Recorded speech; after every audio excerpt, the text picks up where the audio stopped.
예,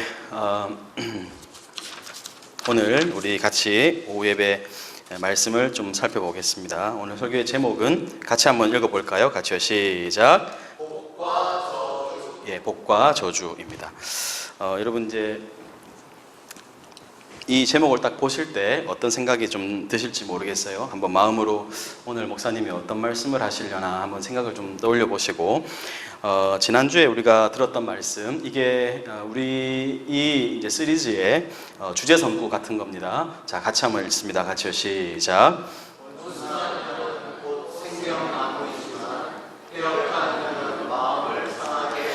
여러분, 우리가 이 땅을 살아가면서 반드시 누려야 할 것이 저 생명나무입니다. 우리가 에덴 동산에서 상실했던 것이지만 우리가 다시 새 예루살렘, 예수님께서 다시 오실 때 우리에게 허락하실 나라의 그 생명수 강가에 있었던 생명나무를 보았지요. 그렇지만 우리가 이 땅을 살아가면서 경험할 수 있는 생명나무가 있는데, 그것이 뭐라고 그럽니까? 그것이 온순한 혀다, 이렇게 얘기를 하죠. 우리가 지난 시간에 그 원어를 봤습니다. 마르페라는, 온순이라는 단어가 마르페였는데 그것이 라파에서 왔다. 그래서 치료하는 혀, 우리의 혀가 치료할 수 있는 기능이 있다, 이렇게 얘기했어요. 그러나 우리의 혀는 동시에 패역한 혀가 되어서 다른 사람을 상하게 할 수 있습니다. 죽일 수 있습니다. 그래서 우리가 이 온순한 혀를 잘 사용해서 정말 생명나무를 매일 먹고 살아가는 그런 사람들이 돼야 된다, 이런 말씀을 드렸습니다. 그래서 우리가 이 구절과 함께 두 가지 구절을 거의 이제 주제 선구로 생각하고 있는데, 그래서 좀 거창하게 말하면 우리가 언어생활 세미나라고 말할 수 있고, 또 다르게 말하면 생명나무 사용법 혹은 식용법, 이렇게 말할 수 있겠습니다. 저를 한번 따라서 해보십시다. 생명나무 사용법. 예, 여기 여러분 입에 달려 있습니다. 그걸 어떻게 이제 사용하는가 하는 것을 알려드리고, 두 번째 주제 선구는 이거죠. 같이 읽습니다. 죽고 사는 것이 혀의 힘에 달렸나니 혀를 쓰기 좋아하는 자는 혀의 열매를 먹으리라. 여러분, 우리 성경이 우리가 죽고 사는 문제가 혀에 있다, 이렇게 이제 말씀을 하죠. 이거는 핵심적인 인생의 키가 된다, 이렇게 말하겠습니다. 야고보도 그렇게 얘기하죠. 우리 인생의 키가 방향키와 우리 키와 같은 것이 우리의 입이다, 이렇게 얘기를 했어요. 그래서 반드시 혀는 열매를 낳습니다. 열매를 먹는데 여기 말씀에 의하면 혀를 쓰기 좋아하는 자는 그 열매를 먹는데 자기 자신이 제일 먼저 먹는다. 그리고 다른 사람도 그 영향을 받는다, 이렇게 이제 이야기를 하고 있습니다. 여러분은 어떤 열매를 먹고 싶으십니까? 생명나무의 열매를 먹고 싶으세요? 아니면 패역한 열매를 먹고 싶으세요? 이런 질문 필요가 없지요. 근데 우리가 실제로는 그렇게 살지 못합니다. 그래서 여러분이 이것이 그냥 바람에서 그치는 것이 아니고 실제가 되도록 그렇게 살아야 된다, 이렇게 꼭 말씀을 드리겠습니다. 여러분, 이게 이제 말이요 점점 증폭됩니다. 이게 자기가 늘 사용하는 그런 말들이 삶 속에서 점점 자기가 쓰는 용어들이 증폭돼 갑니다. 그러니까 패역한 말을 주로 쓰는 사람은 계속해서 그런 패역한 언어를 쓰기 시작하고, 그리고 이 상처 주는 말이 아니라 치료하는 말을 하는 사람들은 또 치료하는 말을 계속 이렇게 쓸 수 있는 거죠. 여러분, 어떤 열매를 먹고 살 것인가 잘 생각해 보셔야 하겠습니다. 그래서 여러분, 우리가 이제 살아갈 때 이렇게 보면, 이렇게 말에 질서가 잡힌 사람, 말이 정돈된 사람을 보면 참 유쾌하죠.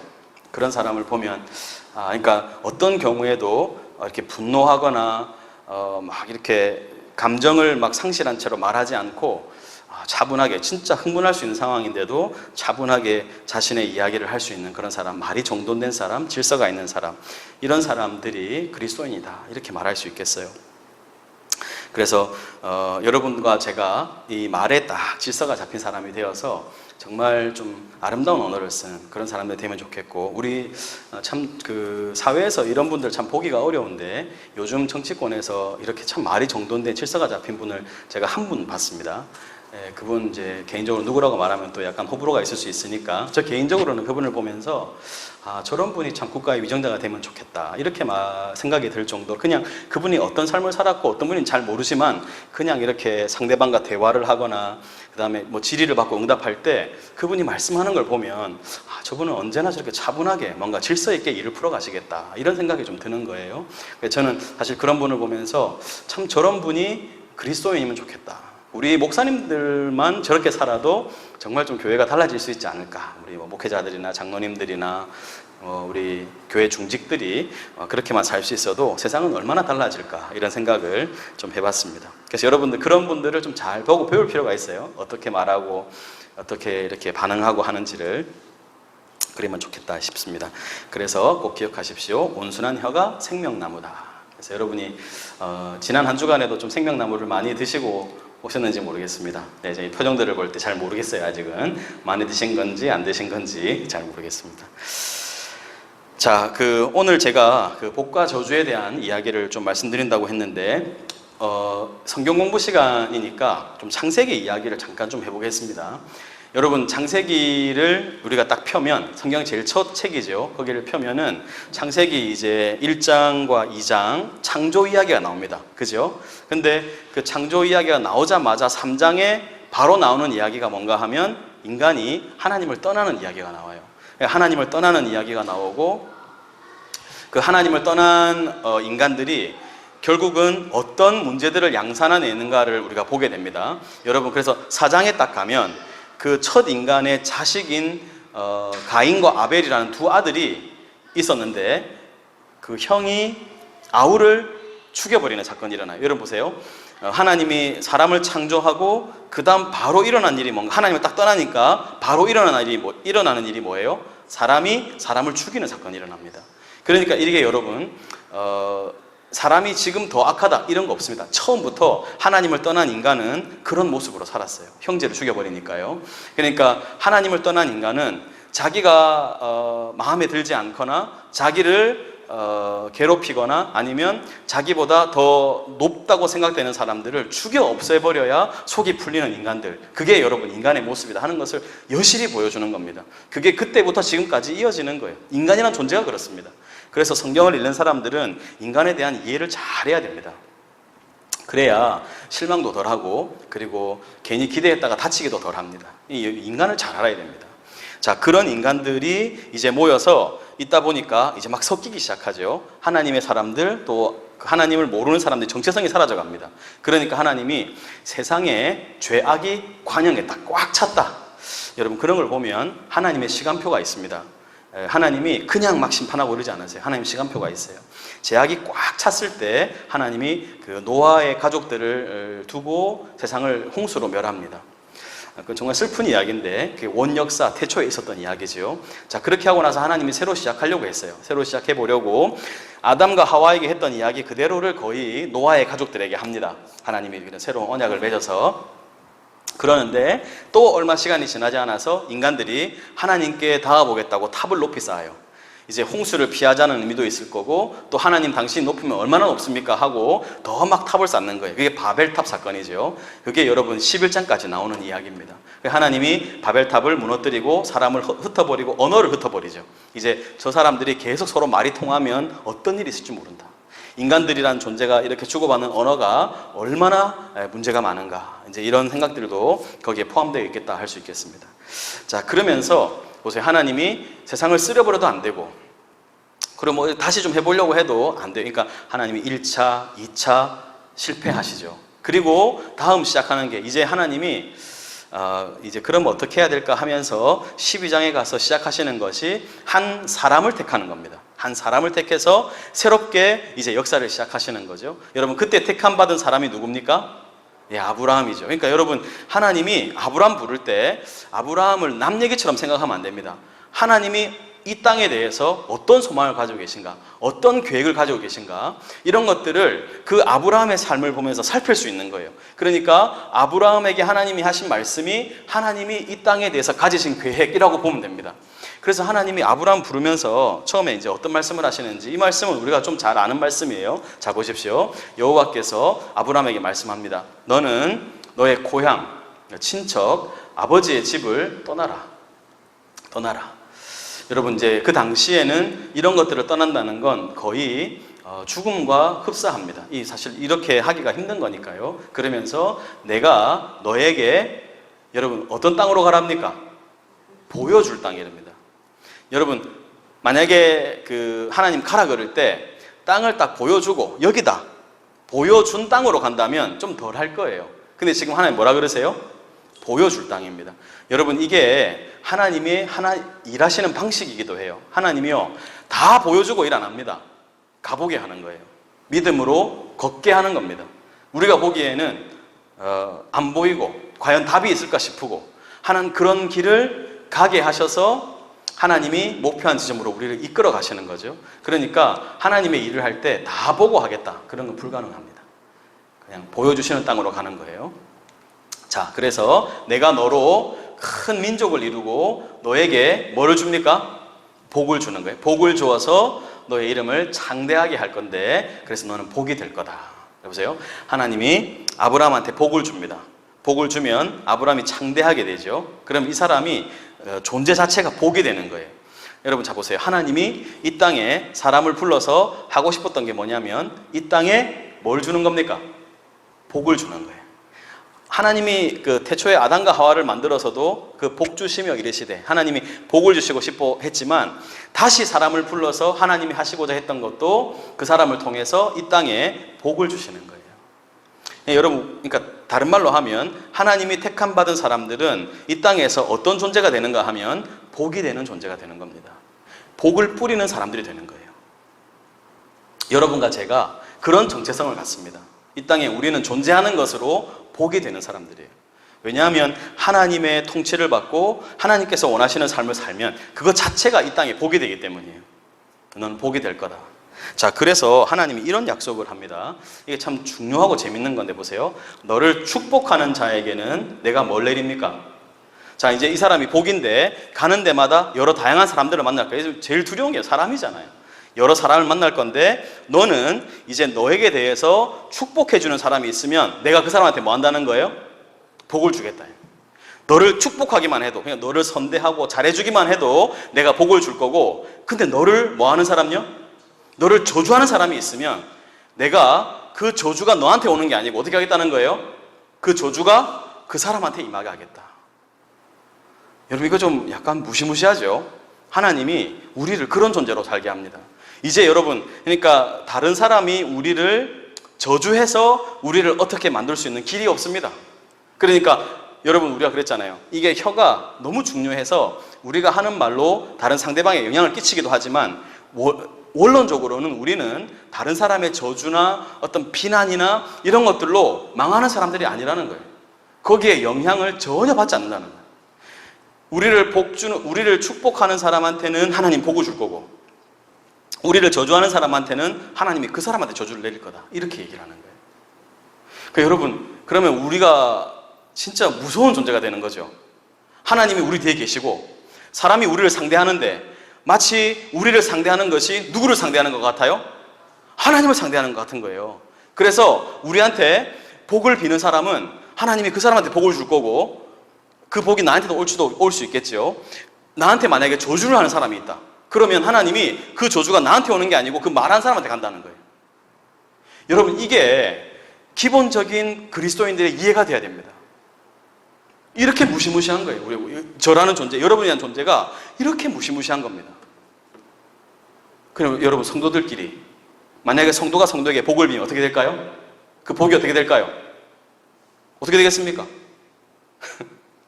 모르겠어요? 다시 여러분이 성도에게 복을 빌면 어떻게 되겠어요? 그 복이 누구한테 옵니까? 그 사람한테도 가고 나한테도 와요. 근데 내가 만약에 성도를 저주하면 어떻게 되겠습니까?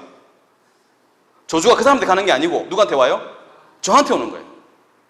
여러분, 이게 무시무시한 겁니다.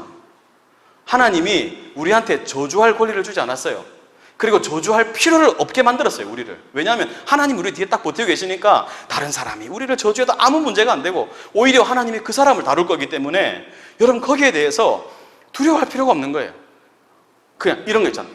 야, 저 사람이 이걸 몰라가지고, 내가 누군지를 몰라가지고 저렇게 하는데, 근데 거기서 이제 그 사람한테 네가 내가 누군지 아느냐 이렇게 말하면 그 끝나는 거예요. 그거는 전혀 하나님이 바라는 바가 아닙니다. 이걸 딱 알고 오히려 그런 사람들을 불쌍히 여기는 것이 우리 그리스도인들이다. 여러분, 이거 잘 기억하세요. 이게 아브라함을 처음 부르실 때 하나님 하신 말씀이에요. 복을 주는데 내가 너를 창대하게 할 건데 너를 축복하면 복 주고 너를 저주하면 내가 그 사람 저주 내린다. 여러분, 이게 다 우리한테 적용되는 겁니다. 여러분과 저한테. 그러니까 여러분, 만약에 여러분한테 누가 막 복을 빈다. 그러면 여러분 그 사람은 어떤 사람이 돼요? 그 사람은 매우 복된 사람이 되는 거예요. 여러분한테 복을 비는 것만으로도. 근데 여러분한테 누가 막아서 막 악담을 하고 저주를 퍼붓는다. 그러면 어떻게 될까요? 그게 나한테 오는 게 아니고 그 사람한테 간다. 여러분, 이런 것만 알아도 우리가 믿는 자들끼리 함부로 말하지 않겠죠? 조심하십시오. 여러분, 혀를 쓰기 좋아하는 자는 혀의 열매를 먹는다. 자기한테 간다는, 자기한테. 이렇게 된 거예요. 내가 성도한테 이 빌어먹을 놈아. 그러면 누가 빌어먹어요? 내가 빌어먹는 거예요. 내가 누구한테 이 저주받을 놈아. 그러면 어떻게 되는 거예요? 내가 저주받는. 이 멍청아! 이러면 내가 멍청이가 되는 거예요. 하나님이 그렇게 적용시킨다는. 내니 어떻게 되는지 두고 볼 거다. 그럼 어떻게 될까요? 내 인생이 그렇게 되는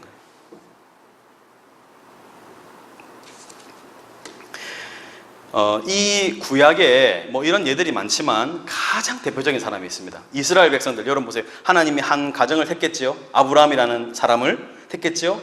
그에게서 자녀가 나옵니다. 아브라함 다음에 누구죠? 예, 이삭이죠. 이삭 다음에 누굽니까?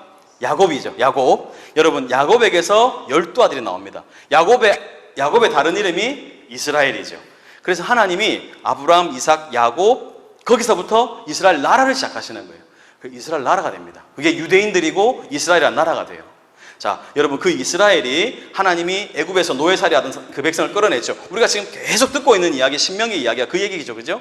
근데 민수기에 보면 하나님이 이 그 저주와 축복, 이 이야기를 아주 리얼하게 소개하는 장면이 있어요. 여러분, 혹시 이 사람 압니까? 발람이라는 사람? 이 민수기 22장에서 24장 이야기가 굉장히 재밌습니다.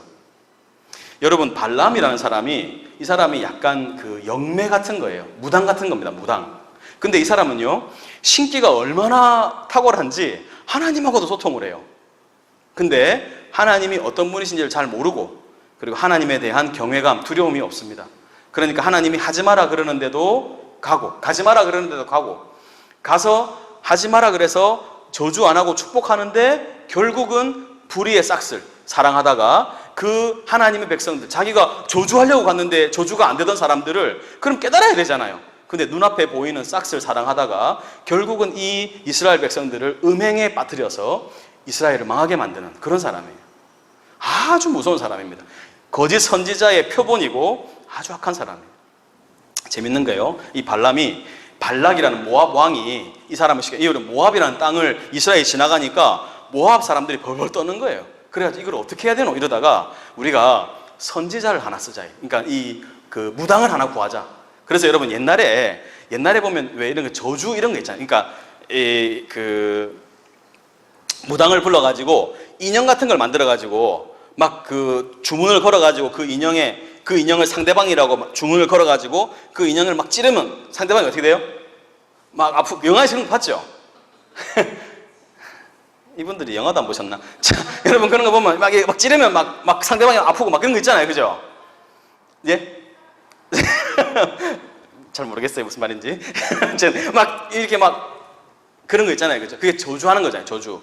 여러분, 그런 거 보면 우리 그 토착신앙 깊숙이 내가 말로 누군가를 저주하면 그 저주가 그 사람에게 임한다. 이런 게 있어요. 그럼 제가 내일교회에 있을 때 라파부 그 장애 이유들 있잖아요. 라파부 아픈 분들, 그 어르신들이 많은데 거기서 이제 그 목욕 행사를 했어요. 목욕 행사. 그래서 제가 이제 그날 그 이제 사역위원회를 맡고 있어가지고 봉사를 갔습니다. 따라갔는데 한 할머니가 이제 목욕하고 나왔는데 반지가 없어졌나 봐요. 할머니가. 자기가 반지 잃어버린 건데 분명히 누가 훔쳐갔을까 생각한 것 같아요. 그래가지고 버스에 타서는 내 반지 가지고 나와라. 앞에서부터 끝까지 가면서 계속 얘기를 하는 거야. 내 반지 가져가 놈 나와라. 내 반지 가져가 놈 나와라. 이러면서 계속 다니는 거예요. 그래가지고 이제 그래도 안 나오니까 이분이 이제 극약 처방을 합니다. 뭐라 그러냐면 내 반지를 가져가 놓으면 저주를 받아라. 내 반지 가져가 놓으면 저주를 받아라. 내 반지 가져가 놓으면 저주를 받아라. 계속 이러는 거예요. 상당히 충격받았습니다. 제가 그러면서 하도 그래가지고 이제 우리가 좀 말려가지고 말았는데, 그럼 나중에 목욕탕에서 찾았나 뭐 그래요. 하여튼 제가 정확한 그 뒷얘기 잘 모르겠는데 하여튼 우리 중에 누가 가져간 사람은 없었어. 근데 그분이 자기가 그걸 잃어버리니까 내가 이걸 잃어버린 대가로 이 가져간 놈은 저주나 받아라 이거. 여러분 그러면 저주가 임해요 안 임해요? 근데 그런 말 들으면 유쾌해요 유쾌 안 해요? 불쾌하죠 그거는. 그죠? 그런데 오늘 성경 말씀 보니까 그게 적용이 됩니까 안 됩니까? 안 돼요. 까닭 없는 저주는 임하지 않는다. 분명히 그렇게 얘기해요. 오히려 그렇게 말하는 사람한테 저주가 갈 수 있다. 조심해야 됩니다. 발람이 그래서 이제 모압 왕의 이제 사주를 받고 이스라엘 백성들을 보고 저주를 하려고 해요. 그래서 산에 딱 서가 저주를 하려고 하는데 저주가 안 됩니다. 여러분 제가 한번 요 말씀을 같이 한번 찾아봅시다. 민수기 22장 한번 가볼게요. 민수기 22장.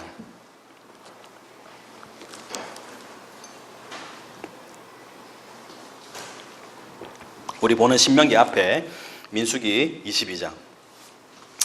하나님이 이 백성들을 어떻게 다루시는지를 보여주시려고 이 이야기를요 3장이나 걸쳐가지고 길게 매우 길게 기록해 놓습니다. 여러분 여기에 보면 나귀가 말을 하는 사건이 일어나요. 이 발람 선지자의 나귀가 말을 합니다. 막 그런 얘기도 나오고 아주 재밌습니다. 하나 집에 가서 천천히 한번 읽어보세요. 자 22장 보시고 자 23장 위에 보면 발람의 첫 번째 예언이 나오죠. 저주하라고 부른 거예요. 근데 7절부터 보시면 발람이 예언을 전하여 말하되 찾았습니까? 23장 7절 예, 거기 보면 발락이 나를 아람에서 모압 왕이 동쪽 산에서 데려다가 이르기를 와서 나를 위하여 뭐 하라고요? 야곱을 저주하라. 와서 이스라엘을 꾸짖으라. 이렇게 말하는데 8절 보세요. 하나님이 저주하지 않으신 자를 내가 어찌 저주하며 여호와께서 꾸짖지 않으신 자를 내가 어찌 꾸짖으랴. 내가 바위 위에서 그들을 보며 작은 산에서 그들을 바라보니 이 백성은 홀로 살 것이고 그를 여러 민족 중에 하나로 여기지 않을 만큼 마치 홀로 사는 민족처럼 그렇게 살게 될 거다. 야곱의 티끌을 누가 능히 세며 이스라엘 4분의 1을 누가 능히 셀고 나는 의인의 죽음을 죽기 원하는데 나의 종말이 이스라엘 사람들 같았으면 좋겠다. 여러분 어때요? 저주를 하라고 불렀는데 뭐합니까 지금? 복을 빌고 있어요. 복을 빌고 있어요. 이런 일이 일어나는 거예요. 하나님이 적용이 안 되게 만들어버리는 거예요. 여러분 이스라엘한테 허물이 있어요 없어요? 여러분 신명기 보면 하나님이 이스라엘 혼내는 거 많아요 적어요? 말 잘 듣습니까 안 듣습니까? 안 듣죠. 근데 뭐라 그래요? 하나님이 저주하지 않으신 자를 내가 어찌 저주하며 여호와께서 꾸짖지 않으신 자를 내가 꾸짖냐. 하나님이 남들한테 그렇게 한다. 내 자식은 내가 다루지만 남들은 그렇게 못하게 한다는 거예요. 아 무섭죠. 자 그러면서 자 두 번째 예언 18절 보세요. 23장 18절 두 번째 발람이 예언하여 이르기를 자 발락이여. 여러분 발람과 발락이 좀 헷갈리는데 발락은 모압 왕이고 발람은 선지자입니다. 예. 그래서 발락이여 일어나 들어라. 십볼의 아들이여 내게 자세히 들어봐라. 하나님은 사람이 아니시니 거짓말을 하지 않으시고 인생이 아니시니 후회가 없으시도다. 어찌 그 말씀하신 바를 행하지 않으시며 하신 말씀을 실행하지 않으시랴. 내가 축복할 것을 받았으니 그가 주신 복을 내가 돌이키지 않으리라. 야곱의 허물을 보지 아니하시며 이스라엘의 반역을 보지 아니하시는도다. 여호와 그들의 하나님이 그들과 함께 계시니 왕을 부르는 소리가 그 중에 있도다. 하나님이 그들을 애굽에서 인도하여 내셨으니 그의 힘이 들소와 같도다. 야곱을 해할 점술이 없고 보세요. 이스라엘을 해할 복술이 없다. 점술도 없고 복술도 없다. 이때에 야곱과 이스라엘에 대하여 논할진대 하나님께서 행하신 일이 어찌 그리 크냐 하리로다. 이 백성이 암사자같이 일어나고 수사자같이 일어나서 웅킨 것을 먹으며 죽인 피를 마시기 전에는 눕지 아니로다. 막 이랬어요. 그러니까 발락이 25절 보세요. 발락이 발람에게 이르되 그들을 저주하지도 말고 축복하지도 마라. 왕이 놀래가지고 막 계속 축복을 하니까 그래 발람이 발락에게 이르죠. 내가 당신에게 말하여 이르기를 여호와께서 말씀하신 것은 내가 그대로 하지 않을 수 없다고 하지 않습니까? 왜 나를 불러가지고 이렇게 고생을 시키냐 막 이러는 거예요. 막 이러니까 발람이 좀 괜찮은 것 같죠? 절대 그렇지 않습니다. 여러분 이 정도 하면 알아들을 것 같잖아요. 그죠? 여러분 발람도 그냥 불의의 싹스를 사랑하는 점쟁이에 불과하지 아무리 이런 이야기가 나와도 그냥 어떻게 뭐라 그럴까요? 이런 그 접신, 거의 접신 상태에서 그냥 하나님 말씀을 대언하는 정도지 깨달음이 있거나 그러지 않습니다. 오늘날 교회 다니는 사람 많은 사람이 그렇습니다. 하나님 말씀 맨날 듣는데 그냥 중얼중얼 말씀을 중얼중얼 아는데 삶은 하나도 그렇지 않은 거예요. 발람이나 다를 바가 없어요. 자 여러분 이렇게 하면서 그 세 번째 예언을 3번까지 예언을 하고 결국은 이스라엘은 저주할 수 없다 하는 걸 발견하고 돌아갑니다. 여러분이 그런 존재예요. 하나님이 여러분을 부를 때 그런 사람으로 부릅니다. 자, 여러분이 스스로 저주를 자처하지 않는 이상 여러분에게 저주는 임하지 않습니다. 자, 한번 저를 따라서 해보십시오. 스스로, 여러분, 오늘 되게 집중이 안 되고 있어요. 스스로 저주를 자처하지 않는 이상 우리에게 절대 저주는 임하지 않는다. 여러분, 하나님이 그렇게 여러분을 만드신 거예요. 그러니까 여러분, 담대하게 사십시오. 담대하게. 그래서 여러분, 기본적으로 우리 그 신앙인들, 이건 다윗의 기도인데, 다음 말씀을 한번 보시면, 요거 하나 보고 갈게요. 느헤미야에 이렇게 나옵니다. 느헤미야에 보면, 이는 그들이, 이 모압 백성들 말하는 거예요. 이는 그들이 양식과 물로 이스라엘 자손을 영접하지 아니하고 도리어 발람에게 뭐를 주었어요? 뇌물을 주어가지고 저주하게 하였습니다. 그러나 우리 하나님이 같이요, 시작. 그 저주를 돌이켜 복이 되게 하셨다 하였는지라. 여러분, 저주를 돌이켜서 복이 되게 하셨다. 여러분, 아까 그 아브라함을 하나님이 창대하게 하신다고 했죠. 창대하게. 여러분, 큰 사람이 되게 하겠다는 거예요. 큰 사람이 뭐냐면 이 세상에 있는 존재만으로 복이 되면서 그 복을 뿌리는 사람이 되는 거예요. 그래서 여러분, 여러분 자신이 그렇게 큰 존재로 부름받는다, 막 쪼잔하게 막 살려고 부름받는 게 아니고 그런 창대한 존재, 큰 존재로 부름받기 때문에 여러분이 뭐 다른 사람 작은 일에 막 저주하고 또 뭐 말한다고 막 이렇게 살려고 부른 게 아니라는 거예요. 여러분 자신이 그런 어떤 굉장한 사명감, 또 하나님의 특별 대우, 이런 것이 여러분에게 있다는 것을 꼭 기억하시고, 그래서 여러분 그 다음에 다윗의 기도를 제가 같이 한번 보겠습니다. 시편 109편에 보면, 자 보세요. 다윗이 이렇게 고백하는 거예요. 그가 저주하기를 좋아하더니 그것이 어떻게 됐어요? 자기에게 임하고, 축복하기를 기뻐하지 않더니 복이 그를 멀리 떠났다. 여러분, 이게 우리 그리스도의 삶입니다. 저주하기를 좋아하면 그 저주가 자기에게 임하고, 다른 사람에 대해서 악담을 하면 결국 그 말이 누구에게? 그 일이 결론적으로 자기에게 임한다는 거예요. 자기에게. 그러니까 여러분이 악담을 많이 하면 할수록 여러분의 삶을 점점 저주 속으로 몰아넣는 거예요. 그러니까 여러분, 그러니까 여러분이 그런 말을 듣더라도 이제는 별로 간념치 말고 나는 그런 죄를 범하지 않겠다, 이렇게 생각하셔야 돼요. 여러분 만약에 다른 사람의 그런 말에 대해서 똑같이 그렇게 반응한다, 그러면 서로 같이 저주에 빠져버리는 거예요. 그러니까 먼저 그렇게 한 사람이 제일 큰 잘못이지만 거기에 걸려들어서 같이 떨어지는 거, 그거 정말 어리석은 일이라는 거예요. 축복하기를 기뻐하지 않으면 복이 그를 멀리 떠난다. 여러분, 하나님 우리를 복으로 부르셨고, 복덩이로 부르셨고, 복 자체로 부르셨는데 계속 그런 삶에 자기를 노출하면서 결국은 복이 없는 사람으로 살아가는 거예요. 여러분 어떻습니까? 여러분은 복 있는 사람이고 싶으세요? 아니면 복 없는 사람이고 싶으세요? 그래, 뭐 이런 질문을 하면 뭐 하겠습니까? 근데 그렇게 안 살더라, 이게. 그렇게 안 살더라고. 자, 그러니까 이런 믿음이 있어요. 다윗한테는. 자, 보세요. 또 그 사람이 저주하기를 옷 입듯 하더니 저주가 물처럼 그의 몸속에 들어가고 기름같이 그의 뼛속으로 들어갑니다. 여러분, 이 그림을 한번 그려보세요. 내가 상대방이 나한테 저주를 하면 그 사람에게 어떤 일이 있는 거예요? 그 사람 몸속에 막 저주가 물처럼 들어가고 막 뼛속에 기름처럼 막 들어간다. 무슨 말이냐면 군데군데 빠짐없이 다 넣겠다. 내가 그 삶 속에 내 저주를 막 퍼붓겠다, 이런 뜻이에요. 그러니까 여러분, 하나님의 형상인 사람을 내 마음대로 말하면 이런 일이 일어난다는 거예요. 그러니까 이 말이 얼마나 중요하냐고. 제가 지금 이런 얘기를 하는데 얼마나 여러분 깨달음이 있는지 모르겠어요. 근데 우리의 믿음은 뭐냐면, 우리의 믿음은 이거예요. 자, 같이 합니다. 같이요. 시작. 한 번 더. 시작. 그들은 내게 저주하여도 주는 내게 복을 주소서. 여러분, 세상에 우리가 이렇게 말한다고 해도 우리를 저주하고 막 악담하는 사람이 있을까 없을까요? 있어요. 수없이 많습니다. 근데 여러분, 그렇게 할지라도 여러분의 마음에 어떤 기도가 있어야 돼요? 하나님, 그렇게 제가 듣습니다. 하지만 주님은 제게 복을 주시는 분인 줄 믿습니다. 그러니까 그 상대를 바라보는 게 아니고 이제 하나님 바라보는 거예요. 사람의 말에 휘둘리는 것이 아니고 하나님이 나를 어떻게 부르셨고 원래 하나님의 계획이 뭔가를 자꾸 상기하면서 내가 어떤 존재인가를 기억하면 그런 것에 휘둘리지 않을 수 있다는 거예요. 여러분 이렇게 큰 존재입니다. 사람의 말이 아니라 주님을 바라보는 사람들이 되어야 되겠죠. 이게 믿는 자들의 기본 인식입니다.